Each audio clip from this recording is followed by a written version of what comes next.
अकोला शालेय पोषण आहारातून 10 विद्यार्थ्यांना विषबाधा। अकोला शिवसेना वसाहतमधील मनपा शाळेतील विद्यार्थ्यांना शालेय पोषण आहारातून विषबाधा झाली असून 10 विद्यार्थ्यांवर उपचार सुरू आहे। सर्वांची प्रकृती चांगली असून अकोला शहरातल्या मनपाच्या 26 नंबर शाळेतला हा प्रकार आहे। काल दुपारी अकोला महानगरपालिकेच्या शाळा क्रमांक 26 शिवसेना वसाहत इथे विद्यार्थ्यांना दिल्या जाणाऱ्या शालेय पोषण अन्नातून ही विषबाधा झाल्याचं प्राथमिक माहिती समोर आली आहे। 10 विद्यार्थ्यांवर उपचार सुरू असून 9 ते 10 वयोगटातील हे सर्व विद्यार्थी आहे। अकोल्याच्या शासकीय वैद्यकीय महाविद्यालयाच्या अधिष्ठाता डॉक्टर मीनाक्षी गजबिये यांच्या मार्गदर्शनात सर्वांवर उपचार सुरू आहे। यावेळी शिवसेना शिंदे गटाचे जिल्हा प्रमुख अश्विन नवले, वंचित बहुजन आघाडीचे पराग गवई हे उपचारासाठी मदत कार्य करीत आहे। सध्या सर्व विद्यार्थ्यांची प्रकृती स्थिर असल्याचे डॉक्टरांनी सांगितले। शालेय पोषण आहार अंतर्गत भोजन पुरवण्याचा कंत्राट प्रशासनाने वंदे मातरम सुशिक्षित बेरोजगार संस्थेकडे दिला आहे।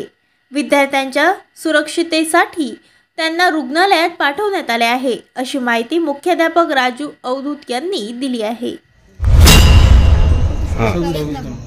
26 नंबर शाळेत ही घटना घडली आहे की लेकरांच्या मुलाच्या खिचडीत उंदराचे पिलं शिजवण्यात आलेले आहे, म्हणून यांना दवाखान्यात आणले। क्रमांक 26 नंबर मनपा शाळेमध्ये आज मुलांच्या खिचडीमध्ये उंदराचे पिल्लं आढळले आहे।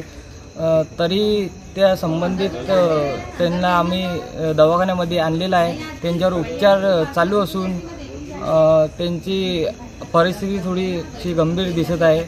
तरी आम्ही जे संबंधित अधिकारी आहेत त्यांच्यावर तात्काळ कारवाई करावी ही अकोला जिल्हा मनसेतर्फे आम्ही आयुक्त साहेबांना निवेदन देऊ आणि त्याची प्रकृती जर समजा अजून काही बिघडली तर आम्ही त्यांच्याजवळून जे काही मुआवजा आहे ते आम्ही त्यांच्याकडून भरपाई करून घेऊ। या मुलांना त्यांचे पैसे मिळावे असे आम्ही निवेदन देऊ आयुक्त साहेबांना। त्यांनी जर काही ॲक्शन घेतली नाही तर आम्ही मनसे स्टाईलमध्ये ॲक्शन घेऊ। जय हिंद, जय महाराष्ट्र। ताज्या बातम्या आणि घडामोडी बघण्यासाठी महाराष्ट्र मेल या चॅनलला लाईक आणि सबस्क्राईब नक्कीच करा।